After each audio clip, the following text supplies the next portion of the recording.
Assalamualaikum warahmatullahi wabarakatuh. Baiklah, pada video kali ini kita akan mempelajari materi tentang fungsi distribusi binomial. Nah, kita telah mempelajari cara menentukan distribusi peluang binomial tepat X sukses pada video pembelajaran sebelumnya. Nah, jika diminta menentukan distribusi peluang binomial paling banyak X sukses, apakah kita bisa melakukannya? Nah, dalam hal ini kita dapat menggunakan definisi fungsi distribusi fx. Ingat bahwa fungsi distribusi fx diperoleh dari fungsi peluang fx, yaitu fungsi fx sama dengan fungsi peluang x sama dengan peluang variabel acak x lebih kecil dari nilai acak x itu sama dengan sigma C lebih kecil atau sama dengan X fungsi C. Nah, supaya kita bisa lebih memahami materi ini, mari kita pelajari bersama contoh soalnya. Sebuah kantong berisi 4 bola kuning dan 2 bola hitam. Satu bola diambil secara acak dari kantong tersebut dengan pengembalian. Pengambilan dilakukan sebanyak 6 kali. Tentukan peluang terambil. Yang pertama, paling sedikit 3 bola kuning. Yang kedua, paling banyak 2 bola kuning. Nah, langsung saja kita lakukan penyelesaian. Nah, di sini berdasarkan soal, kita ketahui bahwa banyaknya bola kuning itu adalah 4. Kemudian banyaknya bola hitam itu adalah 2. Dalam hal ini, variabel acak X yang menyatakan banyaknya bola kuning yang terambil.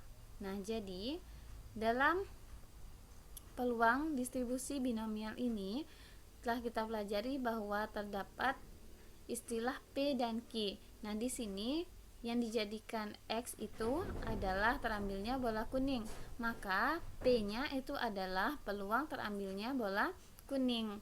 Nah, karena jumlah bola kuning adalah 4, maka di sini kita buatlah peluang terambilnya bola kuning adalah 4/6. Nah, dari mana kita peroleh 6? 6 ini kita peroleh dari penjumlahan jumlah bola kuning ditambah dengan jumlah bola hitam. Jadi 4 ditambah 2 sama dengan 6. Nah, untuk 4/6 ini masih bisa kita sederhanakan dengan cara sama-sama kita bagi 2 untuk pembilang dan juga penyebutnya. Sehingga 4 dibagi 2 hasilnya adalah 2. Kemudian 6 dibagi 2 hasilnya adalah 3. Nah, kalau sudah kita peroleh nilai P, maka selanjutnya kita akan menentukan nilai dari Q, yang mana rumusnya adalah 1 dikurang P.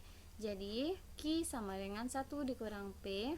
Karena P sudah kita peroleh 2/3, maka kita kurangkanlah 1 dikurang 2/3.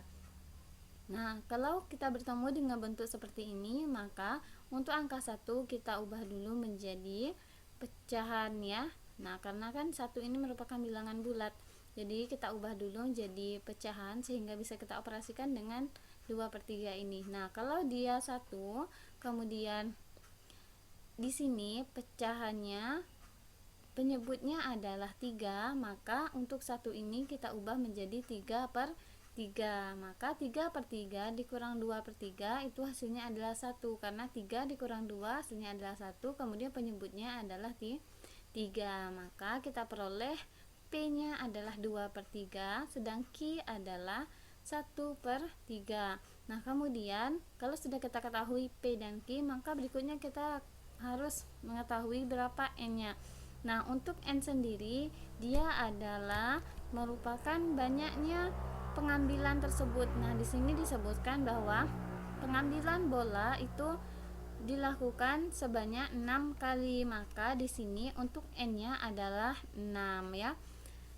Nah, kalau sudah kita ketahui P, Q dan juga N, maka langkah selanjutnya adalah kita harus menentukan peluangnya ya.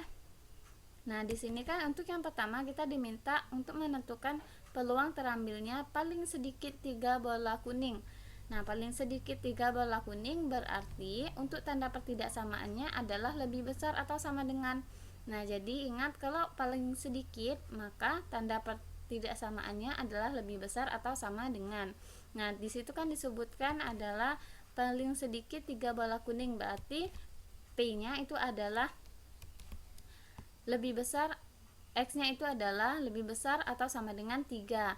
Nah, karena di sini kan pengambilannya sebanyak 6 kali, maka mulai dari 3 sampai dengan 6 itu dijumlahkan. Jadi P variabel acak X sama dengan 3 ditambah dengan peluang variabel acak X sama dengan 4, kemudian peluang variabel acak X sama dengan 5, ditambah lagi peluang variabel acak X sama dengan 6.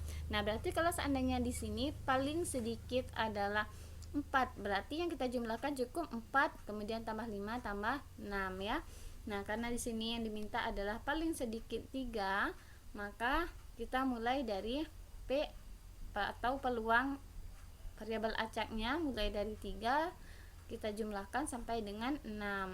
Nah, kalau sudah seperti ini, maka kita harus mengingat lagi rumus pada materi sebelumnya, bahwa untuk variabel acak X sama dengan nilai X-nya, untuk peluangnya itu rumusnya adalah kombinasi X variabel dari N variabel yang berbeda dikali dengan P pangkat X, kemudian kita kalikan lagi dengan dalam kurung 1 dikurang P pangkat N dikurang X.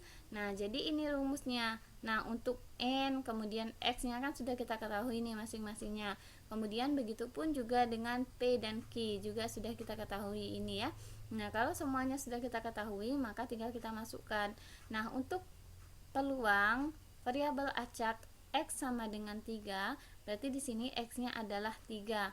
Maka di sini kita uraikanlah kombinasi 3 variabel dari 6 variabel yang berbeda. Nah, untuk 3 ini kita peroleh dari ini. X sama dengan 3 ya. Kemudian untuk 6 kita peroleh dari N-nya, dari banyaknya pengambilan tadi ya. Nah, di sini 6,3, kemudian kita kalikan dengan P. P-nya adalah 2/3 sesuai dengan penghitungan yang telah kita lakukan tadi. Nah, di sini P-nya adalah 2/3, pangkat X, X-nya adalah 3. Nah, jadi kita tuliskan di sini 2/3 pangkat 3. Kemudian kita kalikan dengan 1 dikurang P. 1 dikurang P-nya adalah 1/3. Maka di sini kita buatlah 1/3. Kemudian kita di sini 1/3 kita kalikan dengan kita pangkatkan dengan N dikurang X. Nah, N-nya adalah 6, kemudian X-nya adalah 3. Nah, begitupun juga dengan ini. Untuk peluang X sama dengan 4. Nah, X sama dengan 4 berarti kombinasi 4 variabel dari 6 variabel yang berbeda. 4 kita peroleh dari ini, kemudian 6-nya adalah N-nya ya. Kemudian untuk P dan Q dia adalah sama ya. Nah, sesuai dengan yang diketahui di sini yang sudah kita hitung tadi. Nah, kemudian di sini untuk pangkatnya adalah N dikurang X, berarti 6 dikurang 4. Nah, selanjutnya kita tambahkan lagi penguraian dari P X sama dengan 5. Maka kombinasi 5 variabel dari 6 variabel yang berbeda, kita kalikan dengan P-nya adalah 2/3, kemudian kita pangkatkan X-nya adalah 5 ini ya. Nah, kemudian kita kalikan lagi dengan 1 dikurang P-nya adalah 1/3. Maka di sini kita tuliskan 1/3 pangkat N dikurang 5 ya. Karena di sini N-nya adalah 6, kemudian X-nya adalah 5 ya. Jadi di sini kita buatlah 6 dikurang 5 ya untuk pangkatnya. Kemudian ditambah dengan kombinasi 6 variabel dari 6 variabel yang berbeda dikali dengan P pangkat X. Karena di sini X-nya adalah 6, maka kita buatlah di sini pangkat 6. Kemudian kita kalikan dengan 1/3 pangkat 6 dikurang 6. Nah, kalau sudah seperti ini, maka berikutnya harus kita uraikan untuk kombinasinya. Nah, di sini kombinasi dari 3 variabel dari 6 variabel yang berbeda itu adalah 6. Dulu kita tulis yang di atasnya ya. Rumusnya adalah N faktorial dibagi dengan N dikurang X faktorial dikali X faktorial. Nah, jadi N-nya adalah 6. Jadi di sini kita tuliskan 6 faktorial dibagi dengan 6 dikurang 3 dalam tutup kurung faktorial dikali dengan 3 faktorial. Kemudian kita kalikan dengan 2/3 pangkat 3. Nah, untuk yang ini 6 dikurang 3 itu hasilnya adalah 3, sehingga langsung saja kita tulis di sini 1/3 pangkat 3. Kemudian ditambahkan dengan 6 faktorial dibagi 6 dikurang 4 faktorial dikali 4 faktorial. Selanjutnya kita kalikan dengan 2/3 pangkat 4, dan untuk 6 dikurang 4 ini hasilnya adalah 2. Maka di sini kita tulis 1/3 pangkat 2. Nah, berikutnya kita tambahkan lagi dengan ini, kita uraikan menjadi 6 faktorial dibagi 6 dikurang 5 faktorial dikali 5 faktorial.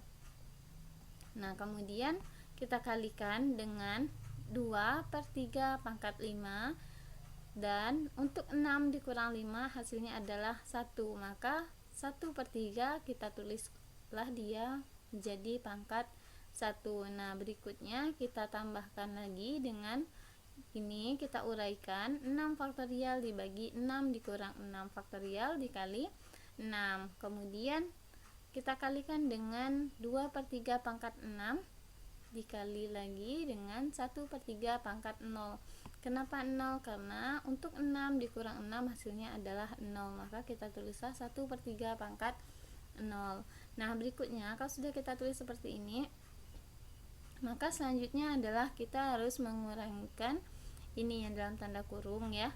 Nah, jadi 6 faktorial kita bagi dengan 6 kurang 3, hasilnya adalah 3 faktorial dikali dengan 3 faktorial ini ya.